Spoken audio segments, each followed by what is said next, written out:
Olá, meu querido irmão e minha irmã, a paz do Senhor Jesus. Aqui é o pastor Antônio Júnior e nesta manhã eu quero trazer uma mensagem abençoada que veio do coração de Deus diretamente para o seu coração.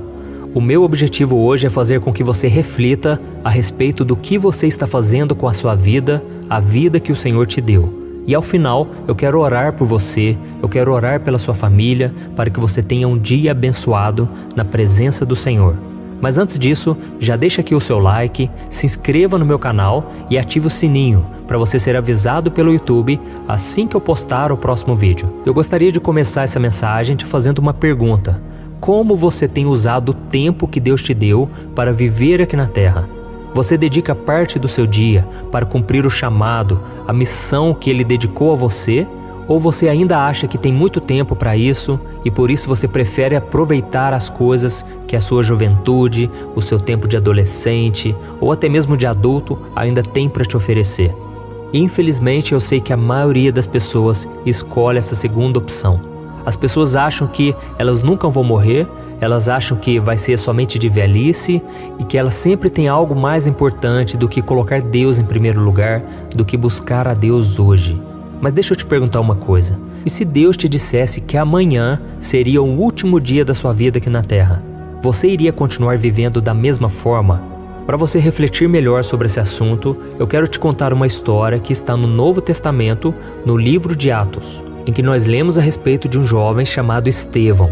A Bíblia conta que assim que Jesus morreu e ressuscitou, os apóstolos começaram a evangelizar o mundo e eles nomearam Estevão como diácono da igreja. Ele era um homem muito usado por Deus e ele pregava o evangelho com muita ousadia.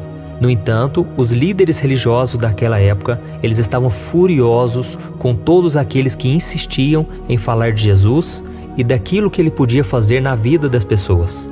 Então eles chamaram Estevão para depor num lugar chamado Sinédrio, que era um tribunal onde podia se decidir sobre a vida e a morte de qualquer pessoa em Jerusalém.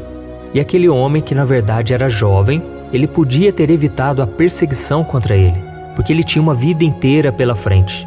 Mas ele não abriu mão da sua fé em Cristo e ainda enxergou uma oportunidade naquele momento de pregar o Evangelho. Eu quero ler para você agora uma passagem da Bíblia que está em Atos capítulo 6. Olha o que está escrito. Estevão, homem cheio da graça e do poder de Deus, realizava grandes maravilhas e sinais entre o povo. Contudo, levantou-se oposição dos membros da chamada Sinagoga dos Libertos, dos judeus de Cirene e de Alexandria, como das províncias da Cilícia e da Ásia. Esses homens começaram a discutir com Estevão, mas não podiam resistir à sabedoria e ao espírito com que ele falava. Olha isso, irmãos, um moço tão jovem, mas tão cheio de Deus. Ele causou muita revolta entre aqueles que se achavam os donos da verdade. E com isso eles inventaram mentiras contra Estevão e apresentaram falsas testemunhas.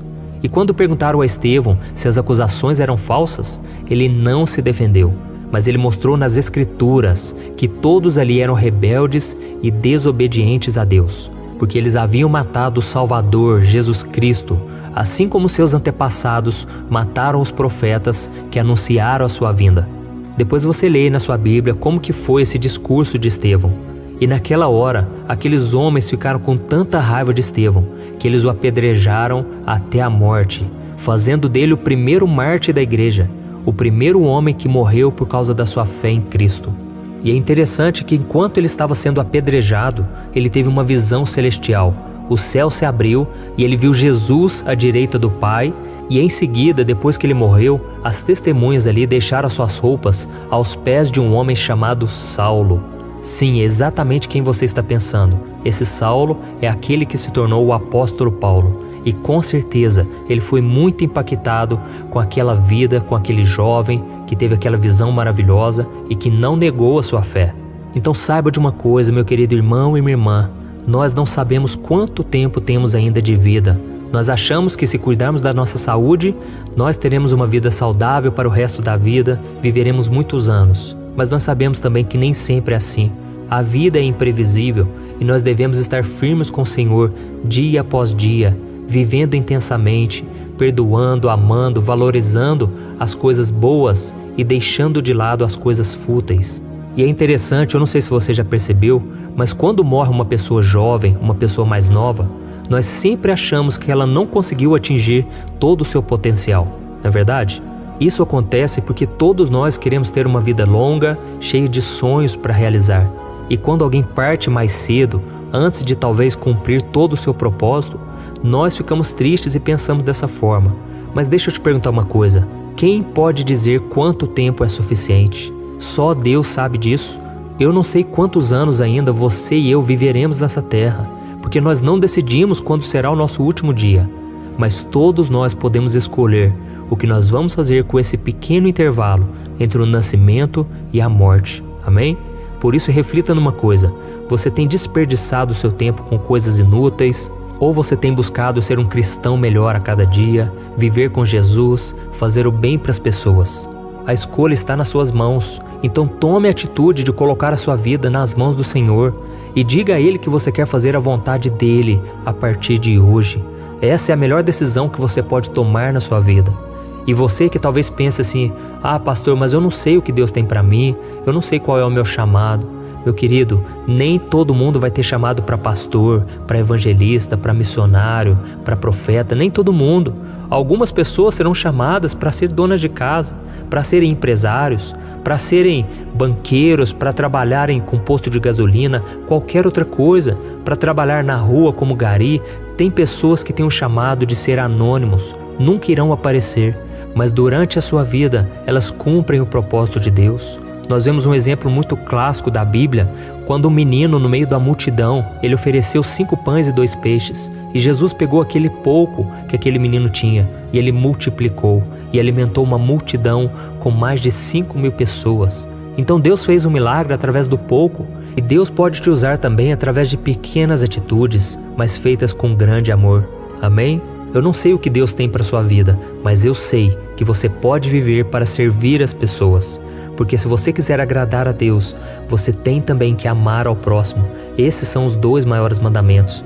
Amarás o Senhor teu Deus de todo o teu coração, de toda a tua alma, de todo o teu entendimento e tuas forças. E amarás ao teu próximo como a ti mesmo. Assim você vai estar vivendo os propósitos de Deus todos os dias. E você vai ser uma pessoa realizada.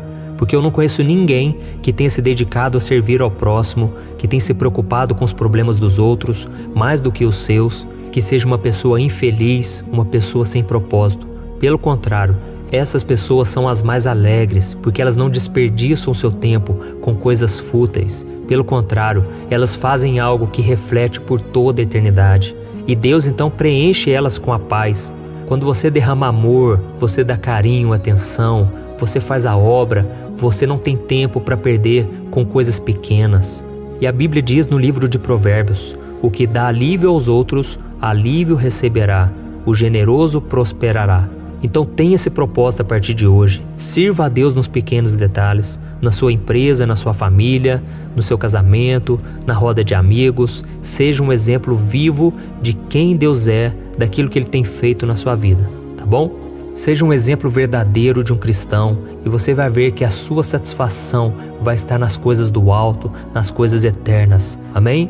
E agora eu quero fazer uma oração por você, você que entendeu esta mensagem e que deseja ter uma vida com significado, com propósito todos os dias, tá bom?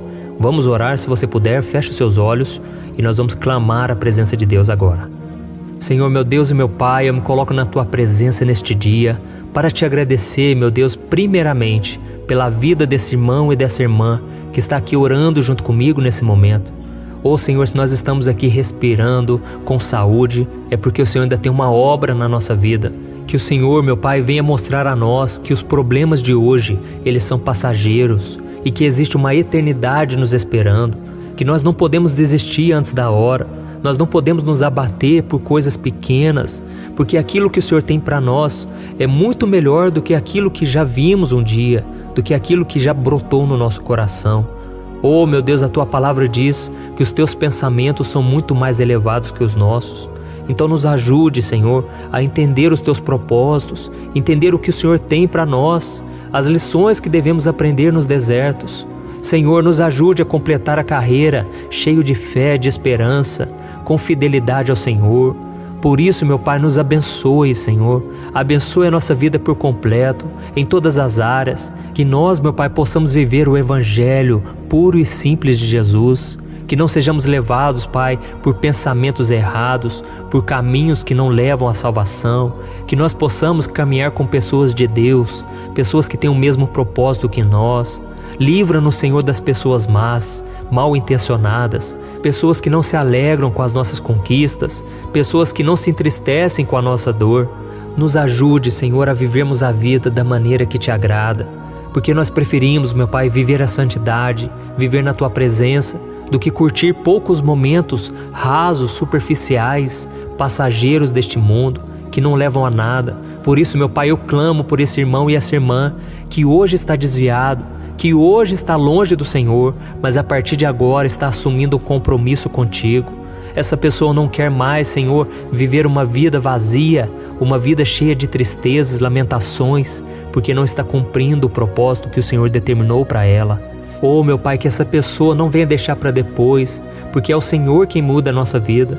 Não é a nossa força, não é a nossa sabedoria, não é a nossa boa vontade. Quem muda a nossa vida é o Espírito Santo de Deus que está dentro de nós. Por isso, Senhor, tenha misericórdia da nossa vida. Derrama do Teu amor, da Tua graça, Senhor. Que a gente venha parar de brincar, que a gente venha ser fiel e Te amar sobre todas as coisas. Senhor, nos ajude, Pai, nesses momentos difíceis. Quantas pessoas agora, meu Pai, estão com a vida bagunçada, a vida, Senhor, derrotada, cheia de problemas. E a Tua palavra diz que se nós buscarmos ao Senhor em primeiro lugar, todas as outras coisas o Senhor vai cuidar para nós. Nos ajude, Senhor, nos dê sabedoria para resolvermos essas coisas que tiram a nossa paz. Senhor, são tantos problemas, tantos conflitos, que nós muitas vezes achamos que não vamos suportar. Mas a Tua palavra diz, tudo posso naquele que me fortalece.